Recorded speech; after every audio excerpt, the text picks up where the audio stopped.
Flashback sur Séance Radio. Le cinématographe permet de projeter des images sur un écran. Toute l'actu des grands classiques du cinéma. Bientôt, les films vont être sonorisés. Flashback avec Antoine Cyr et Antoine Julien. Je ne sais pas si vous vous rendez compte de l'aspect grandiose du mélange. Our first full-length motion picture feature in color opens a whole new world of thrill. Flashback sur Séance Radio. Ça, c'est le cinéma. Ce mois-ci dans Flashback, nous recevons le journaliste et écrivain Laurent Bourdon pour son livre Définitivement Belmondo. Jean-Paul Belmondo est l'un des acteurs préférés des Français qui a su fédérer le public pendant plusieurs décennies. 75 longs métrages au compteur, des cinéastes majeurs, Melville, Godard, Truffaut, De Broca et des cascades en pagaille jalonnent le parcours éclatant de l'une des figures les plus marquantes du cinéma tricolore. Une classe touriste pour un incorrigible magnifique que nous raconte Laurent Bourdon dans son livre Définitivement Belmondo, publié aux éditions Larousse, un ouvrage truffé d'anecdotes qui revient film par film sur la carrière de notre bébelle nationale. Laurent Bourdon, bonjour. Bonjour à tous. Merci vraiment d'être avec nous dans Flashback. Je laisse la parole à Antoine qui avait une petite phrase une question de confrère à vous poser. Non, mais une question, parce que Laurent Bourdon, avant d'écrire 550 pages sur Belmondo, 522, n'exagérons 522 pages, donc vous avez écrit 1050 sur Hitchcock. 1000 tout juste. 1000 tout juste. Bon, non, vous exagérez. Bon, mais moi aussi, j'ai fait un livre qui tourne autour du millier. Alors moi, je peux avoir des idées sur ce qui nous pousse à essayer de faire le tour complet d'un sujet. Mais là, par exemple, sur Belmondo, vous avez vraiment, on peut dire que vous avez vraiment cerné l'objet. Là, le lecteur de votre livre n'en ignorera rien.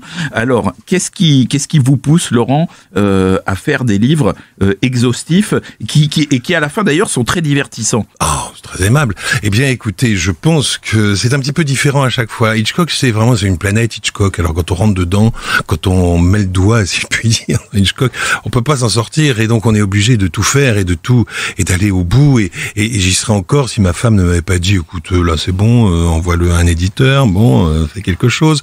1000 pages, effectivement, c'était correct.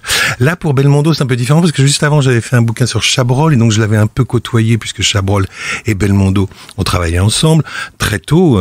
Avant, à bout de souffle, Chabrol avait fait tourner Belmondo dans À double tour et puis ensuite ils se sont retrouvés pour Dr Popol, donc j'avais un peu côtoyé le personnage. Ensuite j'ai écrit un bouquin sur les remakes et Belmondo, non seulement il y a eu des remakes d'À bout de souffle par exemple, il a tourné dans des remakes, mais il a surtout tourné dans un auto-remake. C'est que Un nommé à la Rocca est évidemment la première version de L'Âge Koumoun, dans lequel il reprend exactement dans la même histoire, adapté du même roman, le même personnage. Donc je m'étais comme ça colté un petit peu avec ce Belmondo. Puis un jour, je découvre un film que je ne connaissais pas, qui s'appelle Les Copains du Dimanche, et qui est un film absolument, inconnu. Si quelqu'un ici connaît Les Copains du Dimanche, évidemment que tout le monde ici connaît Les Copains du Dimanche, mais tout de même, c'est un film pas très connu. C'est le premier film de Belmondo en tant que professionnel.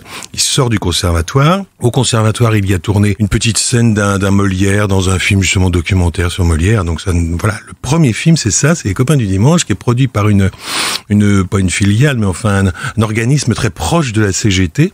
Et d'ailleurs, le scénario du film a une connotation effectivement assez sociale. Et d'ailleurs, le film ne sortira pas. Et comme il était payé juste sur les entrées, il n'a jamais été payé pour ce film. Ce film n'est jamais sorti. Il est passé uniquement dans les meetings de la CGT, il est passé en RDA, il est passé à la télévision en 72, je crois un dimanche après-midi en 72, et puis c'est tout. Et maintenant, il est disponible en DVD. Et ce film est un film absolument incroyable où on découvre Belmondo à 4 ans à peu près. C'est le Belmondo, déjà il fait des remarques sur son visage. Ouais, je sais, je suis moche, j'ai un gros nez. Quand il y a quelque chose qui se passe, qui est agréable, qui est sympa, ils sont en train de retaper un vieux coucou dans côté d'une usine aéronautique. À peine, l'avion ne décolle même pas. Il commence à rouler à peine, il fait des cabrioles dans tous les sens, il est content, il est heureux, il est là. On découvre Jean-Paul Belmondo, absolument comme il va être dans beaucoup de ses films par la suite, le bon copain. C'est pas lui qui a le rôle principal, mais quand même, il a un rôle important. C'est pas lui qui est le jeune premier, mais il a un rôle important. Juste Laurent Bourdon, on va revenir un peu sur les débuts de la carrière de Jean-Paul Belmondo. Vous retracez toute sa vie, vous parlez notamment de l'époque du conservatoire, qu'il quitte en 56 au bout de 4 années, et redéclare un peu plus tard, dira de lui, avec la gueule qu'il a, il ne pourra jamais faire de cinéma. Sa carrière, est-ce que c'est une revanche sur ceux qui n'ont pas cru en lui ? Ça, il l'a dit que, en particulier l'année où il a eu ce César, où on lui a donné ce César pour Itinéraire d'un enfant gâté, on a beaucoup dit qu'il n'était pas venu le chercher parce que c'était César, un sculpteur que son père, Paul Belmondo, sculpteur, n'appréciait pas beaucoup. Il a dit aussi, et moi je pense que c'est la bonne version, c'est que c'était trop tard de le récompenser. Il le voulait ce prix en sortant du conservatoire le soir où il a juste un rappel d'accessite, ce qu'il a trouvé méprisant. Il a son père au téléphone et son père lui dit alors t'as un prix.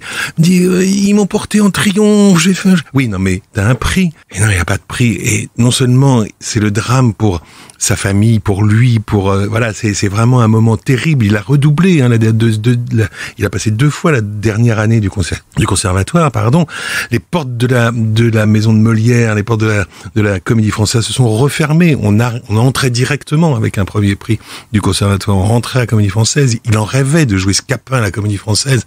Il en rêvait, c'était ça. Le cinéma lui est tombé dessus à peu près par hasard. Lui, il voulait faire du théâtre vraiment et à la Comédie Française.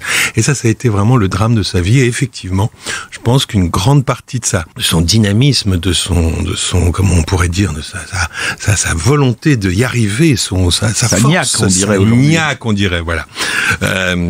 Vient de là, de ce jury qui ne l'a pas reconnu, contrairement à ses camarades qui eux alors avaient vu quand même qu'il était exceptionnel déjà. Alors justement, vous nous présentez un Belmondo doué et ayant la vocation du théâtre, et on a dans sa carrière un certain nombre de films dans lesquels il joue des rôles dramatiques qui sont de grands rôles. Je peux en parler tout à l'heure hors antenne, si je puis dire, de Week-end à Zuidcote.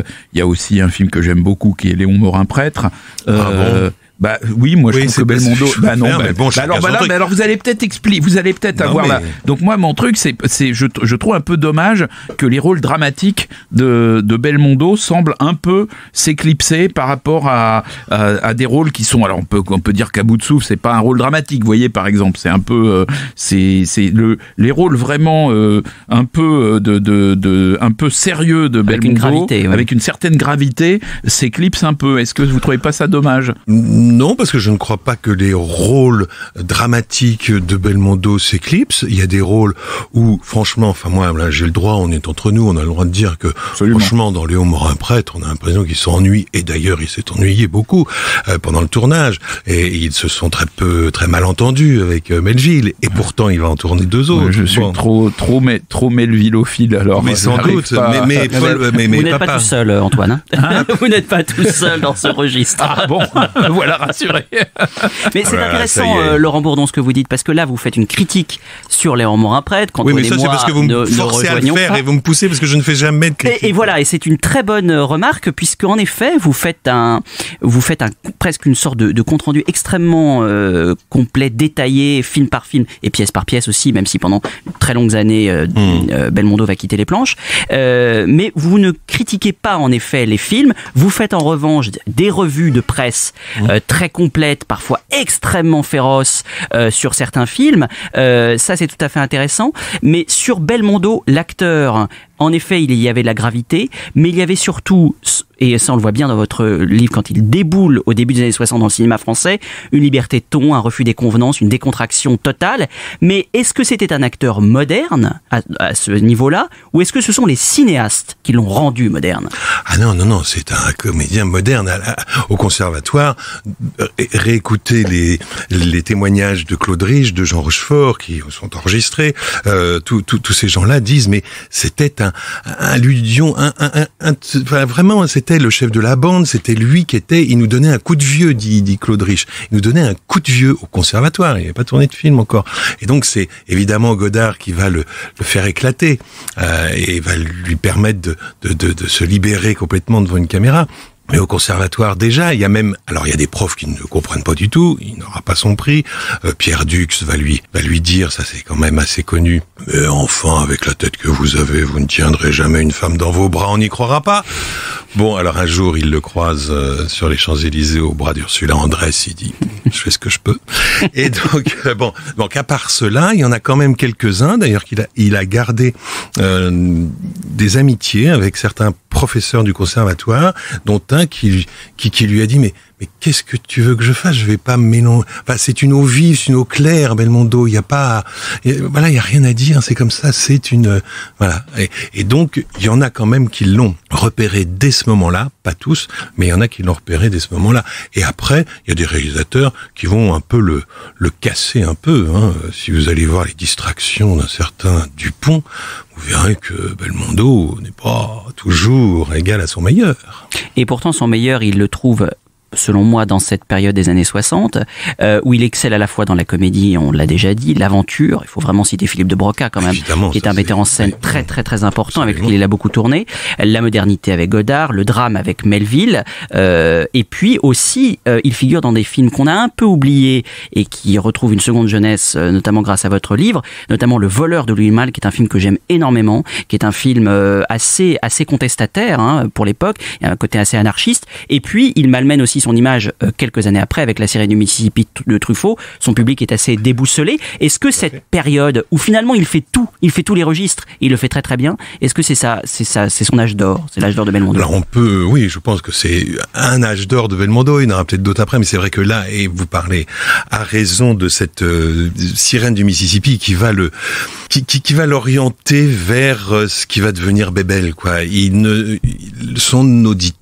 Ses spectateurs, c'est comme on dit, ses fans, voilà, n'ont pas apprécié du tout que son personnage le fasse avoir par cette jeune femme qui arrive, c'est pas celle qui a attendu, enfin bon, on va pas raconter toute l'histoire, mais il se fait un petit peu avoir. Et ça, après, il dira non, ça c'est pas possible. Je peux pas. Belmondo, quand on va voir un Belmondo, je peux pas tromper le public. Il faut qu'à la fin il gagne.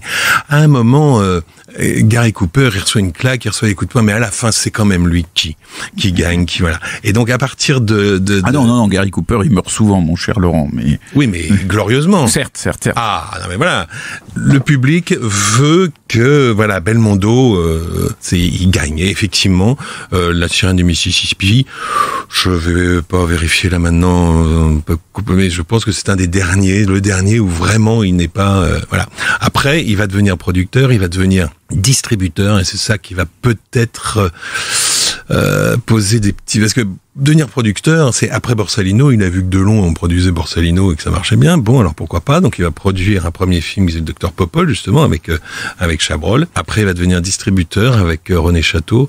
Bon, là, on peut se poser des questions sur ses orientations à ce moment-là. Alors justement, vous parlez de Borsalino et vous en parlez très bien dans votre livre, et on voit que dans Borsalino, que finalement ces deux univers de Delon et de Belmondo qui se rencontrent sont en fait deux univers parallèles, au point même que leur façon de tourner fait qu'ils se côtoient très peu sur le tournage. Ah oui, dès le début, là, ça n'était pas possible de tourner ensemble. Voilà, donc très clairement, dès le premier jour, Alain Delon a dit, écoute, moi j'ai besoin de concentration avant de tourner, avant le clap. Toi, t'arrives, tu fais les 400 coups, et au moment, c'est entre Belmondo, il se concentre entre moteur, action et le clap, hein. Il n'a absolument besoin d'aucune concentration. Ça va gêner beaucoup de ses partenaires. Emmanuel Riva dans Léon Morin prêtre, l'inoubliable Léon Morin prêtre, va en pleurer. Enfin, ça va être terrible. Et donc, Alain Delon, effectivement, demande à Belmondo de se retirer un petit peu, et quand Monsieur Delon est prêt, Belmondo arrive.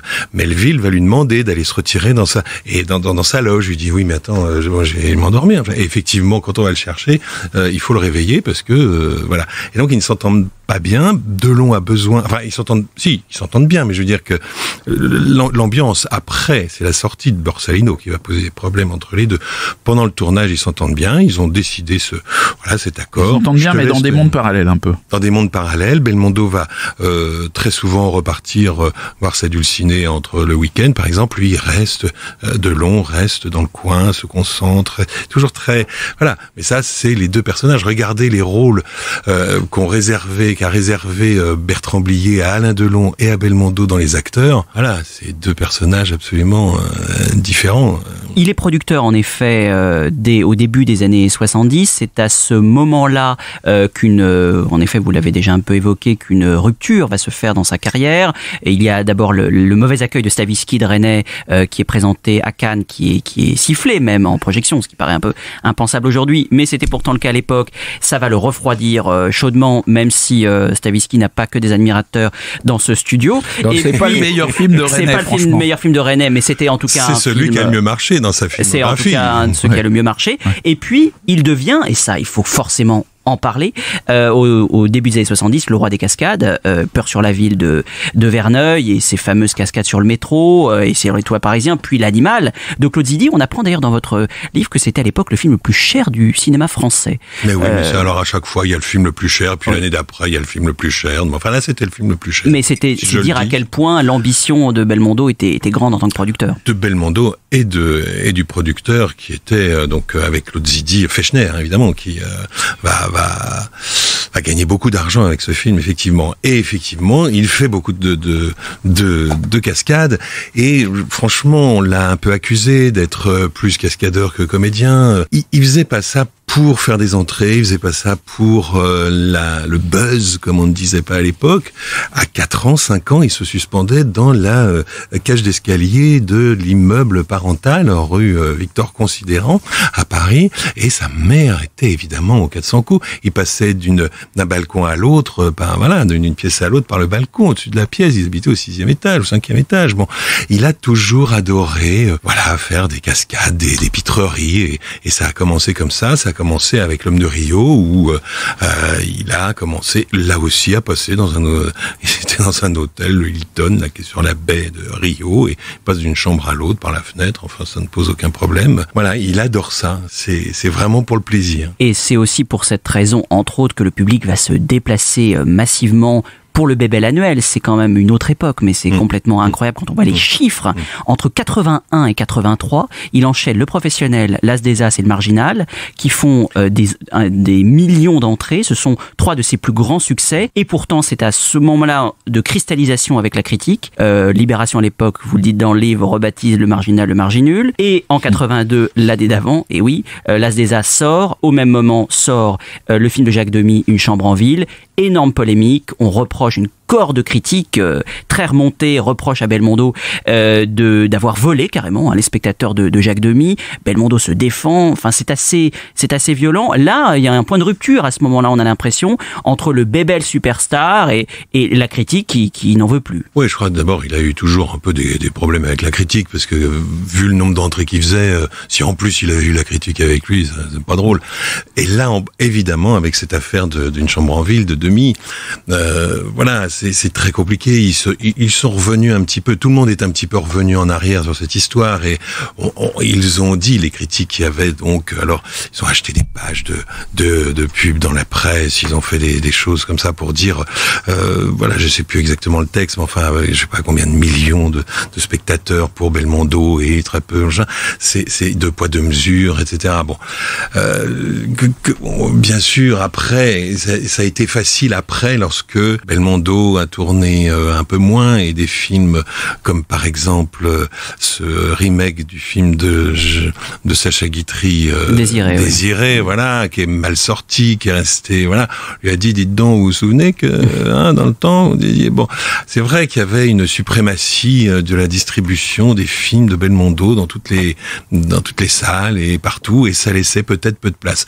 Le producteur quand même d'une chambre en ville expliquait quand même que c'était pas un film qui aurait dû sortir sur plus de salles que ça, et qu'il était plutôt un film à avoir une carrière un peu plus longue. Le film n'a pas très bien marché. Est-ce que c'est de la faute de Belmondo? Je pense qu'ils se sont pas très bien défendus. Gérard Houry s'est pas très bien défendu au micro d'RTL. Il dit des choses il parle des petits marquis, des choses comme ça. C'était pas très finaux, je pense. Mais enfin. Au final, Belmondo laissera une empreinte indélébile sur le cinéma français. Beaucoup de films qu'on a énormément de plaisir à revoir. Pour ma part, s'il y en avait qu'un, je garderais Bob Sinclair dans Le Magnifique, qui est pour moi un film absolument presque indépassable. Je partage. Pour terminer cette interview, Laurent Bourdon, Pour vous, qu'est-ce qui représente Jean-Paul Belmondo dans le cinéma? Voilà, ça c'est le genre de question très compliquée parce que qu'est-ce que je voulais que je vous dise? C'est une star et une star c'est indéfinissable. C'est une star, c'est pas un comédien, c'est pas un acteur, c'est pas quelqu'un qui joue super bien, c'est pas quelqu'un qui voilà, c'est une star et voilà, c'est indéfinissable. Alors moi je me souviens avoir entendu Quentin Tarantino dire Jean-Paul Belmondo, ce n'est pas seulement une personne, ce n'est pas seulement un nom, mais c'est un mot qui est synonyme de super coolitude. Nous étions au Festival Lumière ce jour-là. Voilà. Eh bien, une coolitude à retrouver dans les pages de votre livre, Laurent Bourdon, définitivement Belmondo, à lire absolument aux éditions Larousse. Flashback sur Séance Radio. Le cinématographe permet de projeter des images sur un écran. Toute l'actu des grands classiques du cinéma. Bientôt, les films vont être sonorisés. Flashback avec Antoine Cyr et Antoine Julien. Je ne sais pas si vous vous rendez compte de l'aspect grandiose du mélange. Le mercredi, c'est un fauteuil pour deux sur Séance Radio. Mon ambition comme acteur dans mes films, c'est surtout de servir le film. Où en fait, moi je me suis dit, d'accord, ce qu'ils sont en train de dire, je le ressens aussi. Asseyez-vous sur le fauteuil de Séance Radio. Merci beaucoup et à très vite sur Séance Radio. Avec plaisir, merci beaucoup. À 19h et sur toutes les applications podcast.